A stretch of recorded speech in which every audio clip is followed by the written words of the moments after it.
Hey guys, and welcome to Thursdays with Hugh. I didn't do a video last week. I was a bit busy and I was working on some stuff on my own. But we're back. I'm back. I keep saying we. I'm not two people. I'm not And today we're going to do something quite simple. I thought we'll go through my Beatles record collection. I haven't got many. Bear in mind, I'm not like an avid collector. The main purpose of this video is to give my brief overview of what I think of each album, which I own anyway. And yeah, because I want you guys to know my Beatles views personally and get to know me a bit better and my own opinions. Because really, that's what you're here for, right? You want to know my opinions, right? Right? Now, before I start, last week I did a thing where I asked people to send in a video clip of their favourite Beatles songs.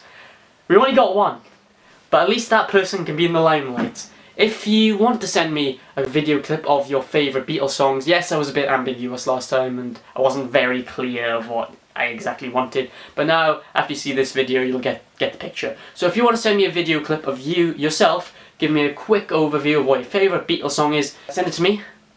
My email's down below.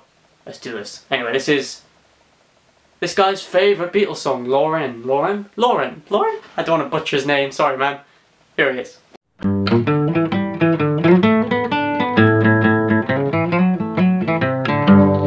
My favorite Beatles song is Dig a Pony, because this guitar riff is so amazing and the lyrics are the most stupid lyrics ever written. Thank you.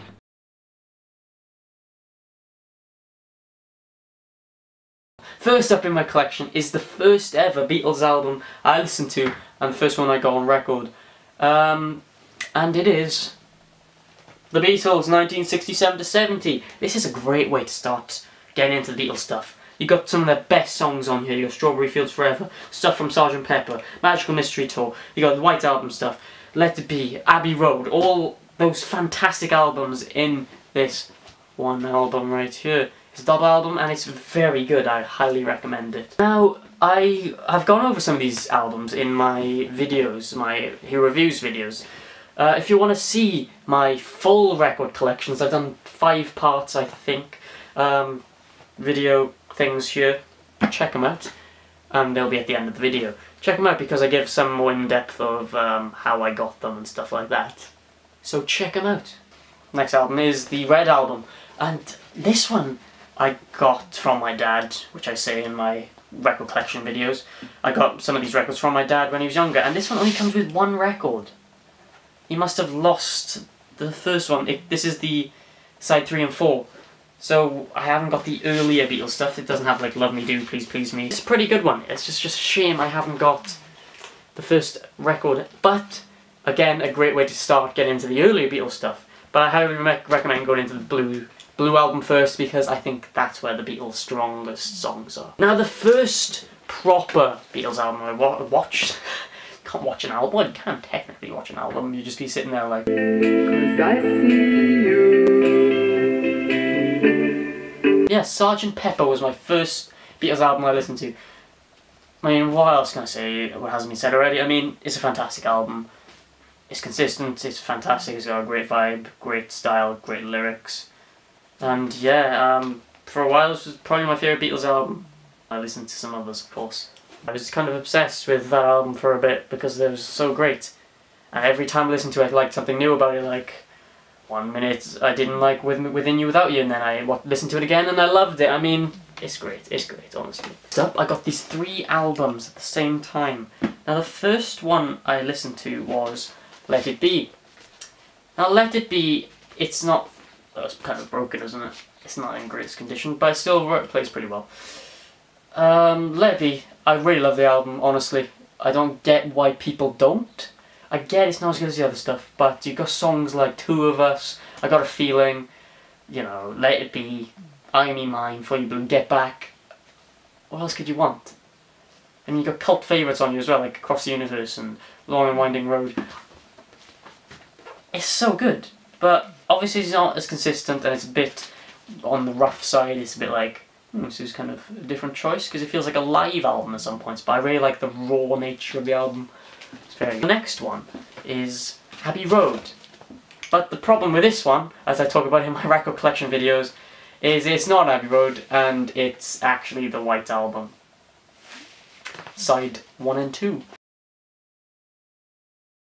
White Album, I got this one for £2 and this plays pretty well. Obviously it's a bit crackly and it does skip at a few points, but this is the first time I listened to it and it was a fantastic, highly underrated album.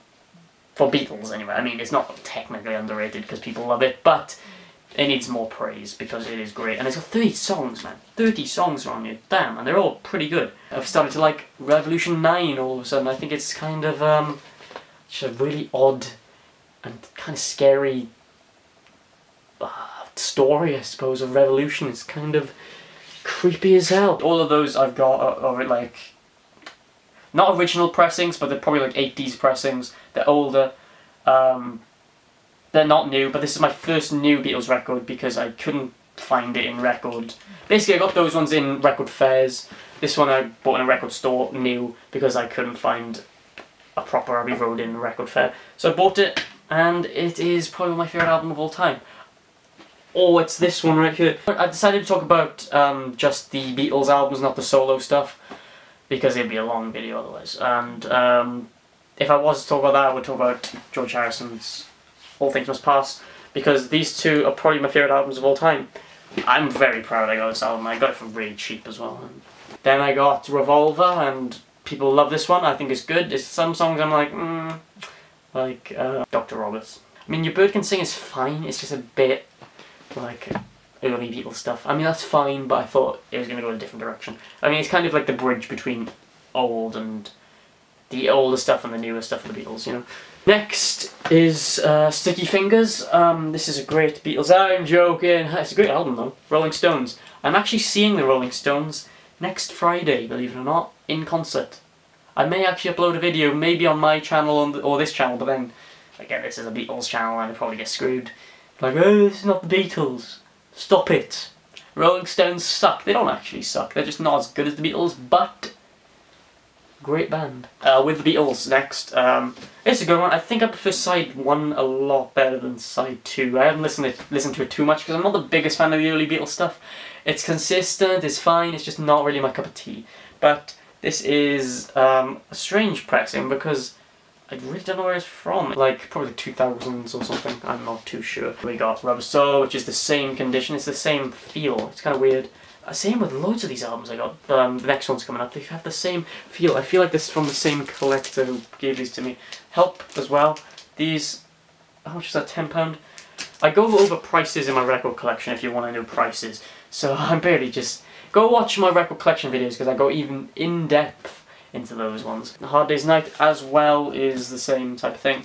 But it's kind of strange because it's got flappity flaps over here as well. Which is really cool. I do like these albums quite a lot. Help, Rubber Soul, Hard Day's Night.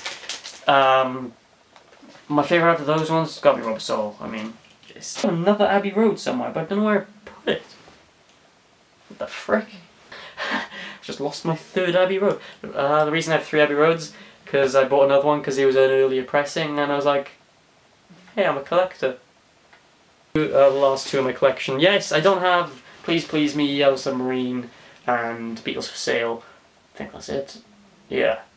Because I'm not the biggest fan of the albums, and they're very expensive. Like, those ones I got were like £2, some of those ones, but the collector guy who sells them in the record fairs have put them up a bit, now they're like £10 to £15, which is fine. I mean, obviously people spend like £20, £30 on records, but when I go to those record fairs I usually spend cheaper so I can get more records.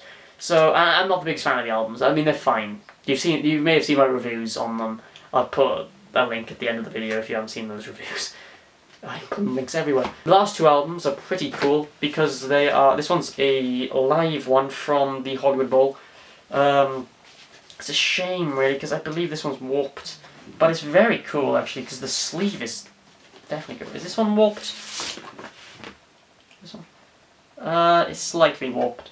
But, yeah, it's very cool. Very cool. You got songs from Hard Day's Night prior. Actually, Help prior. It's from Help prior. So we got from 63 to 65 songs. The sleeve's really cool because it's got all the Beatles albums on here, and what, each one has what each songs are on each album. That's very cool, actually. I really like that album cover sleeve. I really like the sleeve on this one. It's very cool, very cool. And the inner is really cool as well.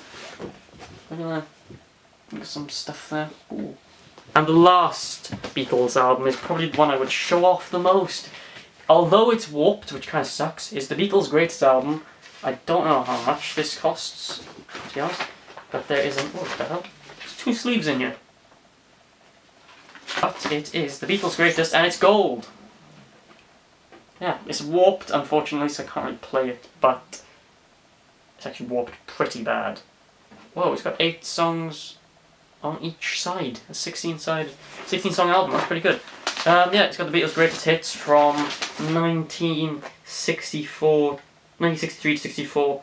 So you got stuff from Please Please Me to Beatles for Sale, I think, on this one. Yeah, that's been it, really. That's been my Beatles collection. It's been a long video, probably. I don't know how long this video's gone on for, but I hope you've enjoyed. Why I haven't got many Beatles records, I've said. I'm not made of money, unfortunately, but I have listened to them all, obviously. Otherwise, why would I be on this channel? I mean, what's the point?